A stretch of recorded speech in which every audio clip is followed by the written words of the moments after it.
Hello. Yes. ఏంటబ్బా sir ఎప్పుడు penile implants గురించే చెప్తాడు కదా!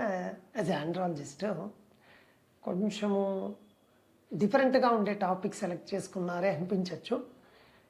ఇది ప్రతి ఒక్కరికి ఇప్పుడు చెప్పే టాపిక్ నిజంగా యూజ్ కాకపోవచ్చు. కానీ దాని అవసరం ఉన్న వ్యక్తికి మాత్రము ఖచ్చితంగా దాని వాల్యూ అనేది తెలుస్తుంది. ఖచ్చితంగా వాళ్ళకి అవసరం కూడా అది. అదేంటంటే టెస్టిక్యులర్ ఇంప్లాంట్స్. ఎప్పుడైనా సరే ఇంప్లాంట్ అంటే తెలవాల్సింది ఏమంటే అసలు ఇంప్లాంట్ అంటే ఏంటి? ఎక్కడైనా సరే మన బాడీలో ఒక పార్ట్ రీప్లేస్ చేసి అది ఒక ఇన్స్ట్రుమెంట్ కానీ లేదా వేరే విధానం ద్వారా కానీ ఒక డిఫరెంట్ మెటీరియల్తో చేసిన ఆ పరికరాన్ని ఒక ప్లేస్లో ఉంచితే దాన్ని ఇంప్లాంట్ అంటాము. కొందరికి చెయ్యి ఫ్రాక్చర్ అయి ఉండొచ్చు, లోపల చేతులు ఆర్థోపెడిక్ డాక్టర్ రాడ్స్ వేస్తూ ఉంటారు. కొందరికి పిల్లలకు చెవుల్లో వినికిడి లేకపోవడం కాక్లియర్ ఇంప్లాంట్స్ చేస్తూ ఉంటారు.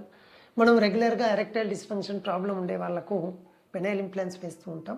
దాంట్లో భాగంగానే ఈ టెస్టిక్యులర్ ఇంప్లాంట్స్ అంటే మగవారికి 2 బీజాలు 2 టెస్టీస్ ఉంటాయి. మరి ఉన్నప్పుడు అదేం కోల్పోయిన వాళ్ళకే కదా సార్, మరి ఎవరికి ఇది అవసరము అని మీకు డౌట్ రావచ్చు. సో మీ అనుమానాన్ని నేను క్లియర్ చేస్తాను. ఈ టెస్టిక్యులర్ ఇంప్లాంట్స్ యూజువల్గా ఎవరికి చేస్తామంటే అండి, ఒకటి బై బర్తే వాళ్ళకు ఒక టెస్టీస్ ఉంటుంది, రెండోది ఉండదు. కానీ పాపం పేరెంట్స్ బాగా కీన్గా అబ్జర్వ్ చేస్తే పీడియాట్రిషియన్ దగ్గర కానీ సర్జన్ దగ్గర కానీ వెళ్తారు. కానీ కాలక్రమేణా అందరికీ ఇట్లే ఉంటుందేమో ప్రైవసీ పార్ట్ కూడా గమనించింటారు, మిస్ అవుతూ ఉంటాం. అయితే సార్ ఒక టెస్టీస్ ఉంటే ఇబ్బంది, దీనికి కూడా ఒక వీడియో చేశాను. ఏ ఇబ్బంది ఉండదండి, కానీ అందరికీ 2 ఉంటాయి కదా. వీళ్ళ సైకాలజీ నాకు ఒకటే ఉందే ఆ కాన్ఫిడెన్స్ తగ్గకుండా ఉండడానికి వీళ్ళకి టెస్టిక్యులర్ ఆపోజిట్ సైడ్ ఇంకోటి ఇంప్లాంట్ పెట్టేస్తాం. రెండవది ఏదో ఒక యాక్సిడెంట్ కారణం అయి ఉండొచ్చు, దానివల్ల టెస్టీస్ కోల్పోయి ఉండొచ్చు, లేదా టెస్టీస్ డ్యామేజ్ అయ్యి కొందరు చూస్తే చిట్లిపోయి ఉంటుంది, తీయాల్సిన పరిస్థితి ఉండొచ్చు. సో అటువంటి వాళ్ళకు కూడా నాకేం లేదు అనకుండా ఆ స్క్రోటల్ శాక్, ఆ బ్యాగ్ ఉంటుంది కదండి, స్క్రోటం బ్యాగ్, అందులో టెస్టిక్యులర్ ఇంప్లాంట్స్ పెడతాం. మూడవది కొందరు క్యాన్సర్ వచ్చి తీసేయాల్సి, ముఖ్యంగా టెస్టిక్యులర్ క్యాన్సర్స్ 20 to 35 years వాళ్ళకి ఎక్కువగా వస్తాయి అబ్బాయిలకు. సో వాళ్ళకి తీసేసిన తర్వాత ఆ వెలితి మనసులో ఉండకుండా ఏంటి నాకు లేదే, మనకు క్యాన్సర్ వచ్చింది, ఇప్పుడు అన్నిటికీ ట్రీట్మెంట్స్ ఉన్నాయిగా, ఏదో కారణం చేత మన బ్యాడ్లోకి వచ్చింది, మంచి ట్రీట్మెంట్ తీసుకొని ఉంటారు మంచి డాక్టర్ గారి దగ్గర. సో అది ఎంటీ లేకుండా ఫిజికల్ అపియరెన్స్ కూడా బాగా ఉండాలని ఫీల్ అయ్యే వాళ్ళు కూడా పోస్ట్ సర్జరీ ఆర్కిటెక్టమీ చేసింటారు వాళ్ళకు కూడా ఇది అవసరం. నాలుగవది కొంచెం విచిత్రంగా కావచ్చు కానీ వాస్తవం, మీరు చూసింటారు LGBTQ యాక్ట్ అని ఒకటి ఉంది. సో LGBT అంటే మీ అందరికీ తెలుసు కూడా.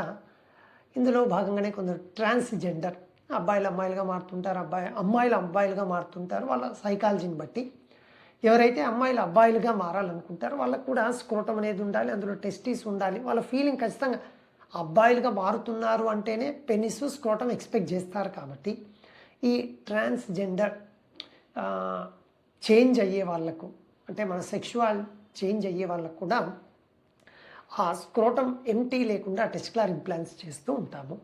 అంటే యూజువల్గా ఈ టెస్టిక్యులర్ ఇంప్లాంట్స్ వీళ్ళందరికీ ఈ విధంగా అవసరం ఉంటాయి. సిలికాన్ మెటీరియల్తో మోస్ట్లీ 95% కేసెస్లో, వెరీ రేర్ కేసులో వాళ్ళకి అలర్జీ ఉంటుంది తప్ప జనరల్గా అపియరెన్స్ కానీ చాలా చక్కగా ఉంటాయి, ఏ ఇబ్బంది ఉండదు.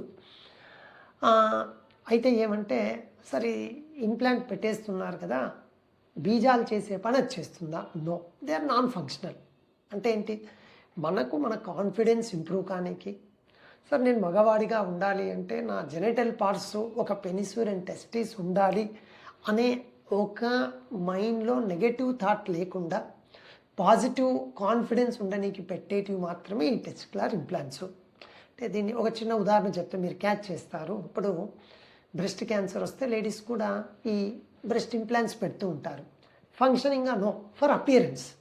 సేమ్ ఇది కూడా అంతే.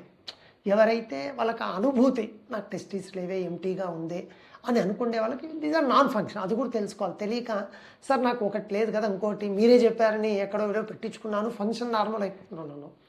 మీకు ఉండే ఒక టెస్టీసే అన్ని కార్యక్రమాలు మీ బాడీలో చేస్తూ ఉంటుంది. అంటే మీన్స్ టెస్టోస్టెరాన్ ప్రొడ్యూస్ చేయడం, స్పర్మ్ ప్రొడ్యూస్ చేయడం అంతా చక్కగా చేస్తూ ఉంటుంది. సో ఎస్, మీరు ఒకవేళ టెస్టిక్యులర్ ఇంప్లాంట్స్ కావాలనే ఆలోచన ఉన్నా, లేదా ఎప్పుడన్నా మీ క్లోజెస్ట్ ఫ్రెండ్స్ అయ్యి ఎవరితో చెప్పుకోలేక మీతో చెప్పుకుంటున్నా, మీరు కనుక మన క్లినిక్ వచ్చినట్లయితే ఈ టెస్టిక్యులర్ ఇంప్లాంట్స్ గురించి ఇంకా మీకేమైనా సందేహాలు ఉంటే వాటిని నివృత్తి చేసి ఆ టెస్టిక్యులర్ ఇంప్లాంట్ను చక్కగా మైక్రో సర్జరీ విధానం ద్వారా చేసి అసలు చేసేటట్టు కూడా కనపడకుండా చేస్తామండి మనము.